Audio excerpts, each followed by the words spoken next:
Welcome to Scorched Earth. This is going to be a general reading for the sign of Scorpio, Sun, Moon and Descendant for the month of March. I hope you're all well. As some of you may or may not know, we're in the middle of Mercury retrograde, and whilst that usually passes without incident for me, it's in Pisces. And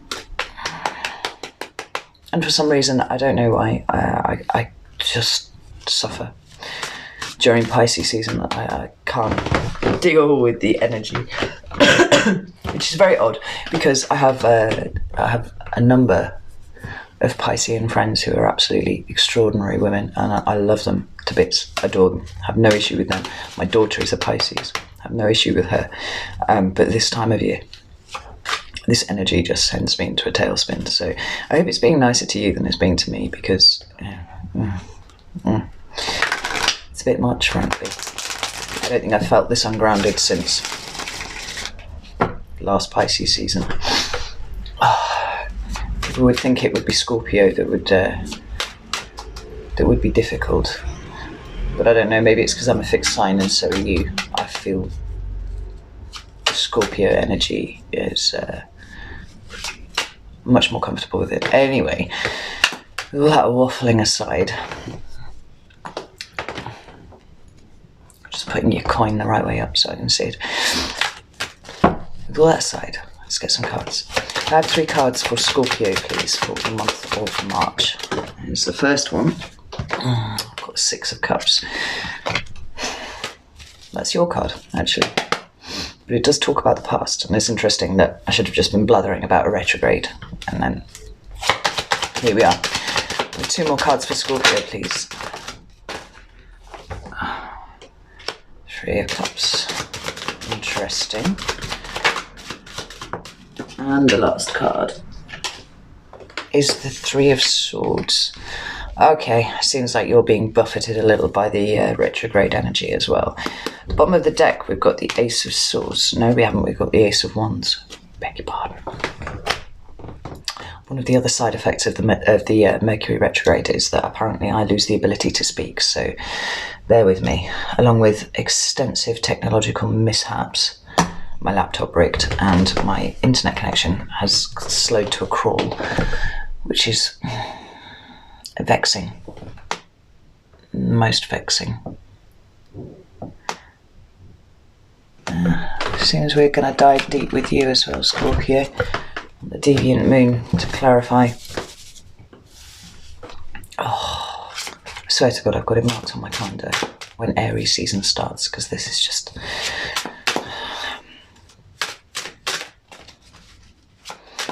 I'm clinging to that. Right.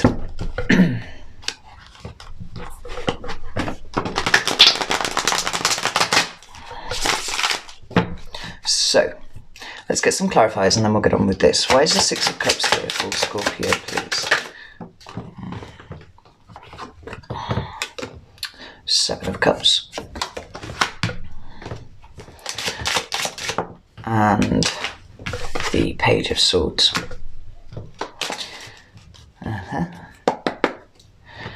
Why is the 3 of Cups here? 5 of Pentacles. And the Lovers. And see where this is going. And the 3 of Swords. Right, apparently okay. 4 of Wands.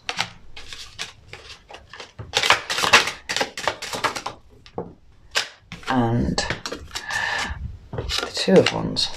Interesting, at the bottom of the deck we've got the Queen of Swords, the High Priestess and the 6 of Wands. You could be dealing with an air sign. High Priestess is the card of Pisces, so that could be a timing card, but if not, it could be somebody who's kind of fairly witchy around you. Or in fact you, because these are 2 fairly diametrically opposed states right here, and it might explain what's going on down here. Anyway, I'll not prejudge too quickly before we get into this. So I'll have some coffee. Apologies for the state of me, by the way. The gas has gone off. so I've got my scarf on underneath my jumper to keep me warm. The first card you've got is the Six of Cups, and like I said, it's your card. Right? The middle three of the water suit, I think it is. So the 5, the 6, the 4, the 5, the 6 are the fixed signs. So Scorpio. This is a card that talks about the past, and like I said, we're in a retrograde, so that's kind of what the energy does. And it can talk about, I mean, sometimes it can talk about children, but I very rarely see it that way. It's past stuff. So it's possibly childhood, but for me, it's also a card of soulmates. It's past life relationships, right? But whatever it is, it's past. So whether this is a soulmate and somebody that you were knocking about with in, you know, the past, they're on your mind and you're thinking about them quite a bit. I just feel there's a slightly kind of, there's a nostalgic feel to this card that I don't get off the other decks that I use more regularly.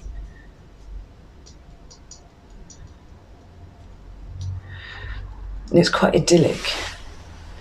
It's like you're looking back at the past with rose-tinted glasses, right? And then, interestingly, the next card that you got from a completely different deck is the card that follows on from the 6. We've got the 7. Now, this is a card of options, often. You know, there are 7 cups on the table. And usually the interpretation is that there are so many options that you have, you don't know which to choose. Now, this is all in your past energy, but I feel like it's something you've been ruminating on. So I feel like there's somebody in your past that you have been thinking about quite a lot in this recent period.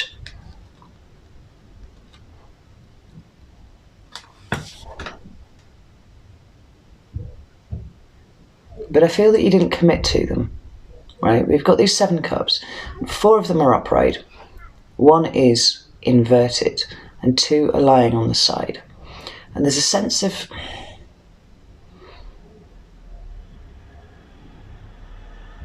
I'm trying to think the best way to describe this. It's indecision, you know? I think that you had a soulmate in your midst somewhere in your past, and you didn't pick them, right? You had an array of different options and you wanted to keep those options open. And so in doing so, you kind of cast this soulmate by the wayside.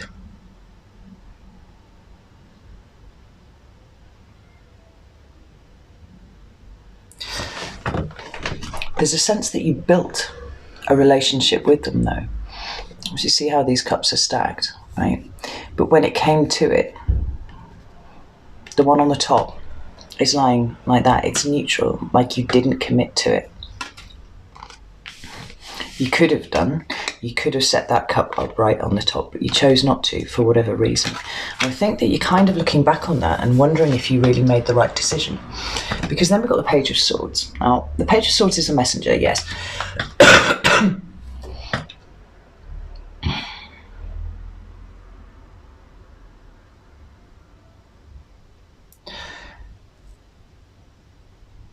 But this one, more than the others, I feel like gathers information because it's the sword suit, it's communication, it's words, it's, you know, it's conversations, it's thought processes, all of those kind of things, right?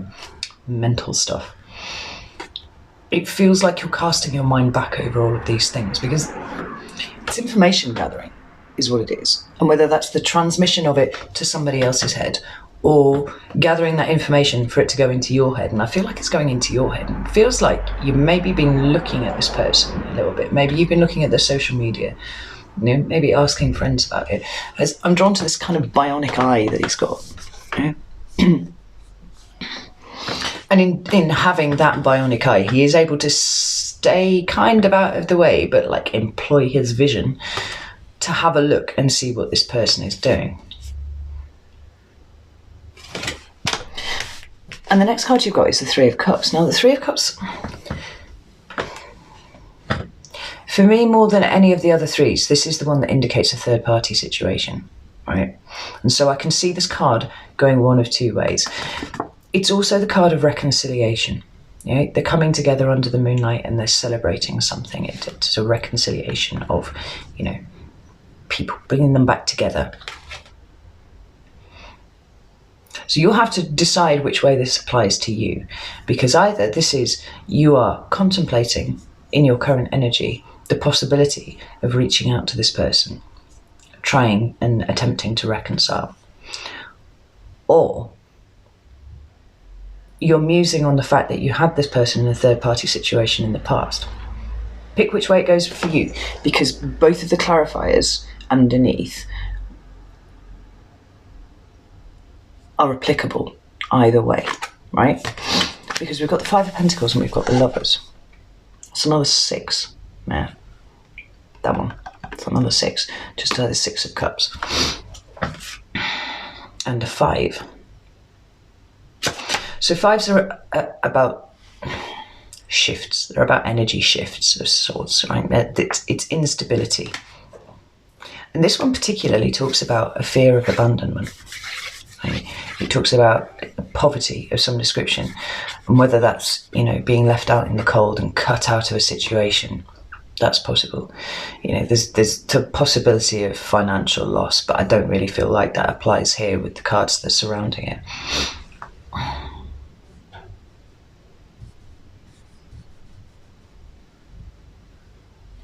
And then we've got the Lovers. The Six of Cups and the Lovers together, for me, talks about actually a romantic soulmate situation, the potential thereof.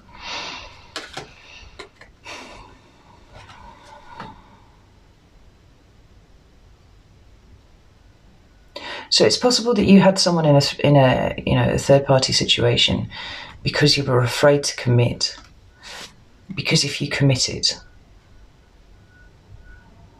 everything that you had, and for a Scorpio that's a lot of deep, intense emotion, the possibility of falling from that point of grace, if anything went wrong, was really, really high, right?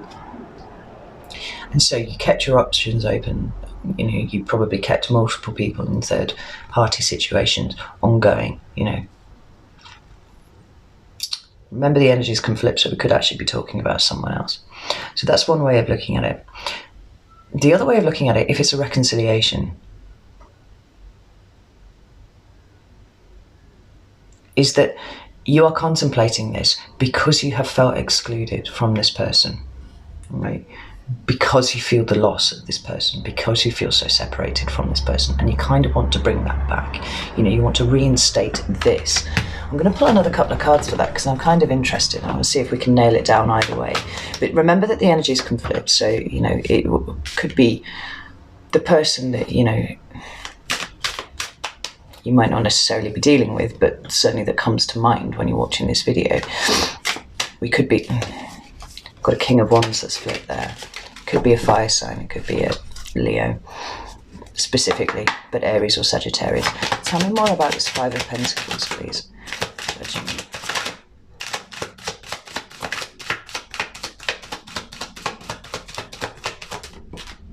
Judgment and the Ace of Pentacles. Right, so Judgment is your card for me. That's a Scorpio card. And then we've got the Ace of Pentacles. Like, this seems like you've been mulling over for a little while the possibility of coming back. And I mean, last year, Scorpio was all over Leo's reading and Leo was all over Scorpio's reading. So the fact that the King of Wands has flipped, that's possibly still relevant. But it seems like you've made a judgment call and you want to come in and offer something new, or someone wants to come and offer something to you. Take it as it resonates. Yeah, so I'm going to go with the reconciliation interpretation over the others. Tell me about the Lovers, please. Yeah, like, you really miss this person, or this person really misses you. We've got the Five of Cups, which is another card of Scorpio. You know, it's three cups that have fallen over. Yeah. More fives. There are 3 cups that have fallen over and there are 2 that remain behind, right? So I think there's been some grieving over this situation and probably quite long term. We've got the 5 of Pentacles, we've got the 5 of Cups, and then we've got the 5 of Swords as well. But this has come out in reverse. Like, this way up, this talks to me about a break in communication. We've got these people moving away, you know, it's a 5. So it's instability, it's shift, it's uncomfortable change, right? We've got these 2 people that have walked away and 1 person holding the sword. That's a break in communication for me. And clearly one that you were grieving over, but it's come out this way up.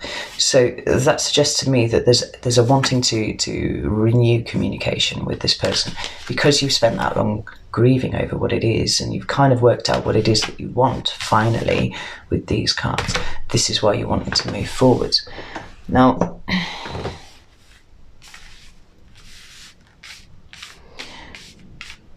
for what's coming towards you in March, we've got the 3 of Swords. Right? Don't panic. The 3 of Swords indicates heartbreak.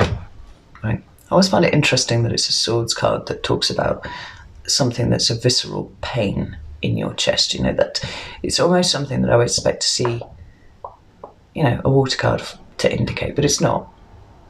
Right? It's Swords. And it's another 3, which may or may not be relevant. But you might have had a harsh conversation with someone in the past, and I feel like that's going to resurface. Like, if you reach out and you make contact, you know, if you reverse this breaking contact that's occurred, we end up at this. And the reason that I say it's in the past is because this has got quite a historical look to it. You know, in other decks, it's a big red heart and it's speared by swords. It's very visceral, it's very fresh. You know, there's all but blood running down, you know, the blades of the sword. In this one, the swords are planted in the ground around this woman. But it's not fresh, it's old. I feel like if you instigate contact, then possibly the last conversation that you ever had is going to come back up, and it's something that you're going to be asked to deal with, I think. But underneath that, we've got the 4 of Wands and we've got the 2 of Wands. 4 of Wands is Leo, 2 of Wands is Aries. More fire energy in here. The 4s talk about security and stability and home and, you know, those people that feel like home. So, although I try not to bandy it around too much, we've got a twin flame card there for me, as it is. But the 4 of Wands with the 6 of Cups and with the Lovers would definitely indicate an extremely strong soulmate situation, right? And I think what I'm getting really strongly is that I don't think that you, or, you know, the cross watcher, if the energies are flipped, I don't think that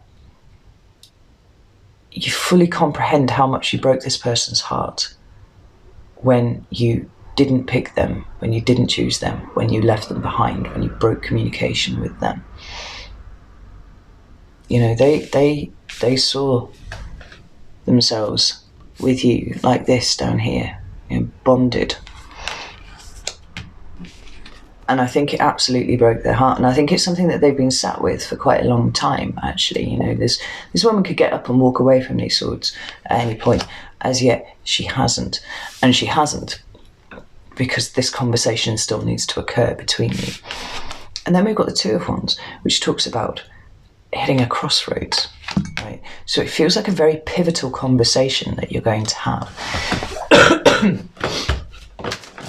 I'm going to get some more cards though, because I'm super nosy. Tell me more about the 4 of Wands and the 2 of Wands.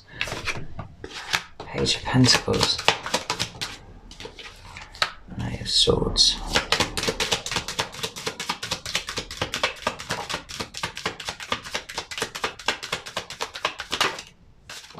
The Lovers again. Yeah, pretty sure the card that just flipped there. got a Six of Swords, which talks about moving away from things. Seven of Wands, that's very defensive energy. And the Eight of Wands, communication. But it's one way, right? So this is you instigating, I think, this conversation with someone else. But we've got the Page of Pentacles, the Knight of Swords, and the Lovers, right? And note the directions here. Page of Pentacles, actually static, looking at the pentacle, and that kind of thing. The Knight of Swords, rushing in really, really fast. And the Lovers, with this, you know, newfound sense of what it is. Because for me, the Page of Pentacles talks about knowing the value of something. Right? It talks about fully understanding the worth of something. And I feel like that's the conclusion that you've come to, finally. And I feel like that is something that you're rushing in very hard, very fast to express to this person, you know. And it's love underneath. What I'm not seeing currently is this person's reaction to it. I don't want to use that deck. I want to use a different one. What is... Find the deck that I want to use. That one. Right. Can see entirely where you're coming from, or, you know, whoever.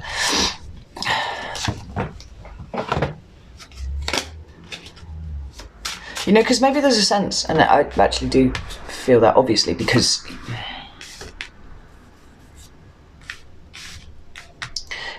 this separation has wounded you more than you anticipated, right? And you've mulled over it for quite a long time.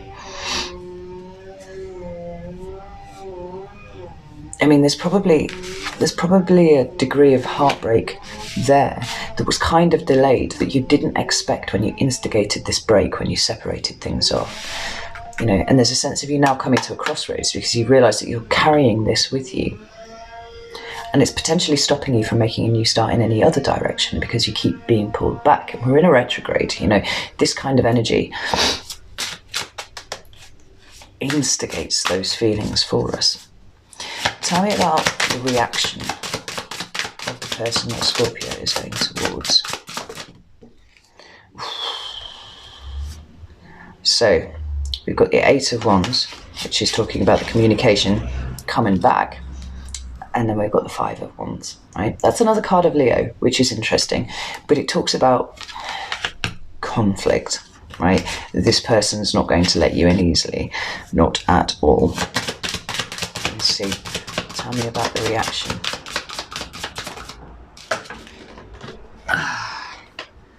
Page of Wands. More fire energy. And the World.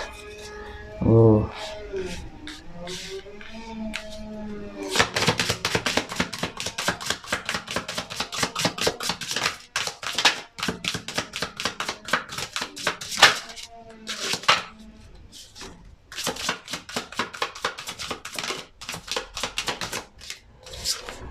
High Priestess.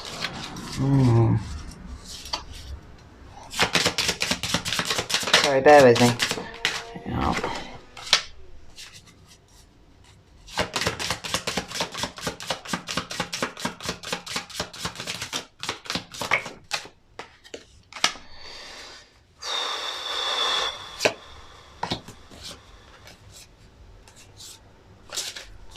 At the bottom of the deck we've got the Ace of Wands, followed by the Four of Wands, which you got as well, and the Ten of Cups. But the Nine of Pentacles. Like, I feel like this person's moved on. Right?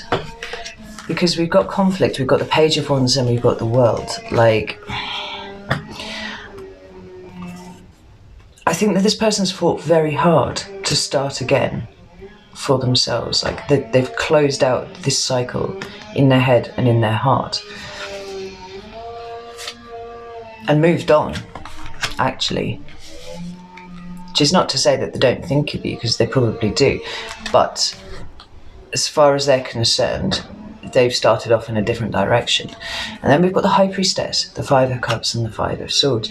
And I feel like this is the card of Pisces. There might be a Pisces involved. I have to say, actually, the World card depicts the 4 fixed signs. So there's Scorpio, obviously, but there's also Leo and Aquarius and Taurus. One of them might be important. And maybe a Gemini as well, I'm seeing that. But I think this person spent quite a long time in a quiet space contemplating all of this. And once they decided to end it, it was done, you know. And if you're dealing with a fixed sign, once a fixed sign is done, they're done, right? But I don't think they trust you. Not at all. Right? We've got the 5 of Cups and the 5 of Swords. They don't trust you not to break their heart again. They don't trust you not to leave them in a state of grief, you know, grieving emotionally over something that they've lost. And they certainly do not trust your words. Not a bit of it. I think you're going to come up against a bit of a brick wall. The funny thing is, we've got the Ace of Wands, and the 4 of Wands here, and the 10 of Cups. I feel like that's them acknowledging that they know that you're a soulmate. Right? I think they'd like to start something with you, but there's just no trust here. There's none. And I feel like it's going to wound them as much as it's going to wound you. You know, wound them to reject you as much as it would wound them.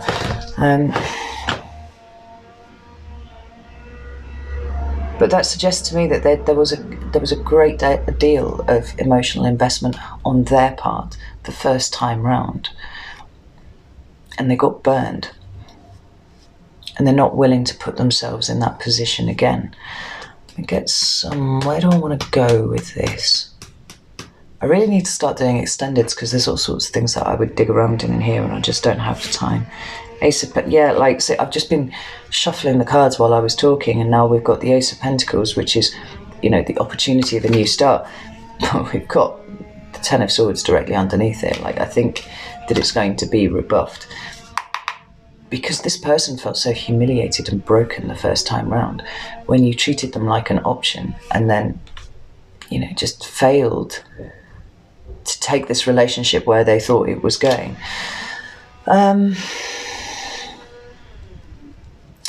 Which deck do I want to use? I want some advice, I think, because that feels like a little bit depressing, and I should probably only have about 4 people watching this because it's not.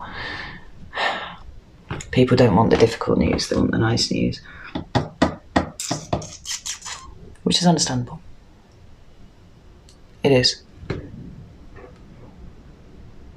Yeah, but by the same token, you need to consider the possibility that the reason that you're looking back on it with rose-tinted glasses now is just because everything was,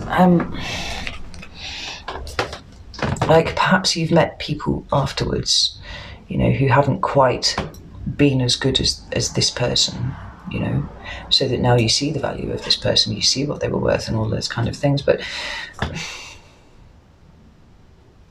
maybe that was a lesson for you. You know, not the now appreciating it and trying to go back and reinitiate the things. Maybe, you know, the lesson is for you to recognize a good thing when you see it, and not to keep your options open so widely as you did. Because it feels like this person's still carrying old wounds. They're still carrying the aftermath of the separation around with them, and they're not going to let it go easily, I don't think. Can I have some advice for Scorpio, please? Some cards of advice. That was a bit savage. Oh my god.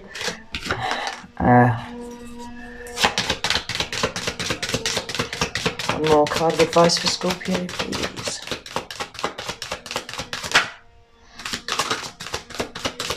One more card of advice for Scorpio.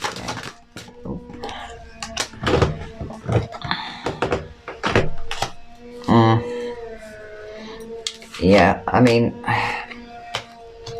it's just too little too late, Scorpio, I think, is the issue. We've got the 9 of Wands at the bottom of the deck, followed by the Ace of Cups and the 10 of Cups. Like, this person's too wounded, right? And it doesn't matter what you say that you feel now, what you promise them.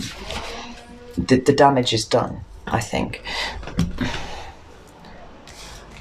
And you're going to upset this person quite a lot with your return, I think, because the advice is the Six of Swords. It's to leave it alone. It's to move forwards, not backwards, right? And we've got the Nine of Swords. Like, this is overthinking and stuff like that. I mean, I think it's going to be painful for both of you if you do this. It's going to put both of you in a bit of a hole. But then we've got, you know, the Magician reversed and the Three of Wands. Like, this person doesn't trust your promise. They're not interested in expanding with you.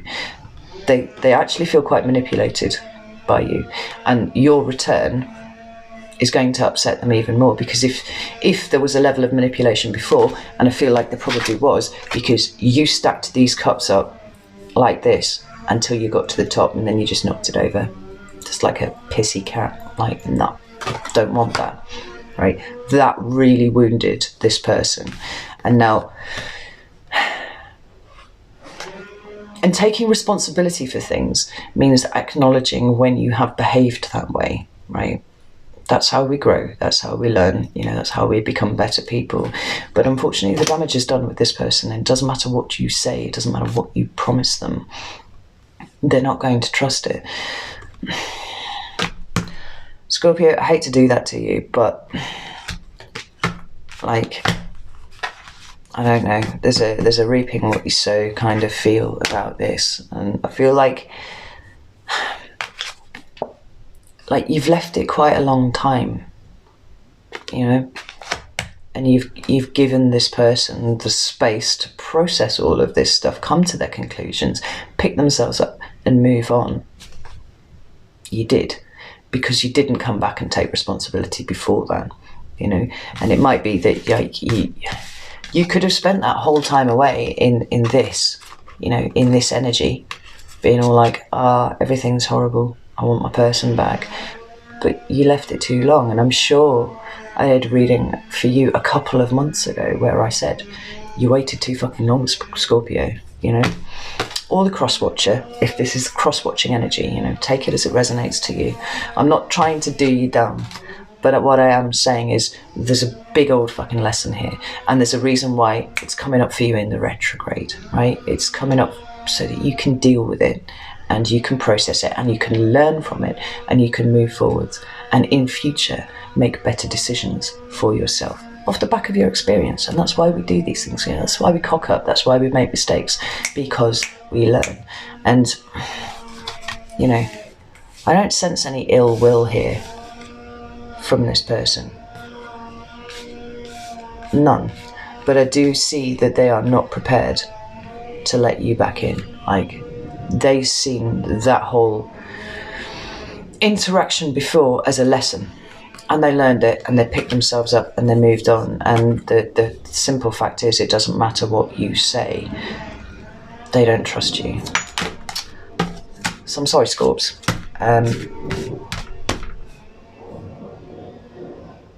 But this is what I have for you. So take care.